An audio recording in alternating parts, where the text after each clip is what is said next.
আসসালামু আলাইকুম সুপ্রিয় দর্শক, এইমাত্র সৌদি আরব থেকে প্রাপ্ত সবথেকে বড় আপডেট।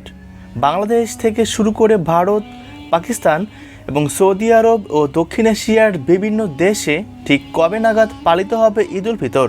একই সাথে এবছর রোজা 29টা হবে নাকি 30টাই রোজা সম্পন্ন করতে হবে, কি বলছে সৌদির চাঁদ দেখা কমিটি? এবং ভারতবর্ষ ও সৌদি আরব সহ বাংলাদেশে ঠিক কবে নাগাদ দেখা যাবে ঈদের চাঁদ, এ বিষয়ে সৌদি আরব থেকে যে গুরুত্বপূর্ণ আপডেটগুলি চলে এসেছে সেটাই জানিয়ে দিব আজকের এই ভিডিওটির মাধ্যমে। তাই অবশ্যই পুরো ভিডিওটির সাথেই থাকবেন আর কমেন্ট বক্সে ঈদ মোবারক লিখতে ভুলবেন না। দর্শক বন্ধুরা, আমরা প্রত্যেকেই জানি রোজা ঠিক কবে নাগাদ শেষ হবে তা নির্ধারণ করা হয়ে থাকে চাঁদ দেখার উপর। আর আমরা এটাও জানি রোজা শেষে শাওয়ালের প্রথম দিনই পবিত্র ঈদ উল ফিতর উদযাপন করা হয়ে থাকে। এবছর বাংলাদেশে পবিত্র রমজান মাস শুরু হয়েছিল 19শে ফেব্রুয়ারি থেকে। সেই হিসেবে রমজান শেষে শাওয়ালের চাঁদ দেখার উপর নির্ভর করে 2026 সালের পবিত্র ঈদ উল ফিতর উদযাপিত হতে যাচ্ছে আগামী 20 অথবা 21শে মার্চ, এমনটাই জানিয়েছেন জাতীয় চাঁদ দেখা কমিটি।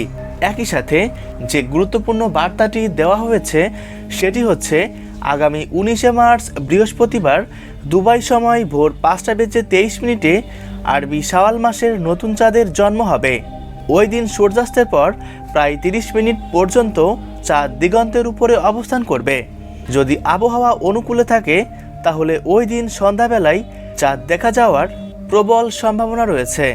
অর্থাৎ সৌদিতে যদি 18 তারিখ চাঁদ দেখা যায় তাহলে 29টা রোজা সম্পন্ন হবে এবং 19 তারিখ সৌদি আরব সহ মধ্যপ্রাচ্যের দেশগুলিতে ঈদ উল ফিতর পালিত হবে এবং তার পরের দিন 20 তারিখে বাংলাদেশ এবং ভারতবর্ষে সহ এশিয়ার বিভিন্ন দেশে ঈদ উল ফিতর উদযাপিত হবে। আর যদি সৌদিতে 19 তারিখ রাতে চাঁদ দেখা না যায় তাহলে সেখানে 30টা রোজা সম্পন্ন হবে এবং 20 তারিখ সৌদি আরবের দেশগুলিতে ঈদ উল ফিতর উদযাপিত হবে এবং তার পরের দিন অর্থাৎ 21 তারিখ শনিবার বাংলাদেশ, ভারত সহ এশিয়ার বিভিন্ন দেশে ঈদ উল ফিতর উদযাপিত হবে। তবে বলা হচ্ছে এবার হয়তো আমাদের 30টা রোজাই সম্পন্ন করতে হবে। বাংলাদেশে 21 তারিখে ঈদ উল ফিতর উদযাপিত হওয়ার সম্ভাবনা রয়েছে। এখন পর্যন্ত এই ছিল সর্বশেষ আপডেট।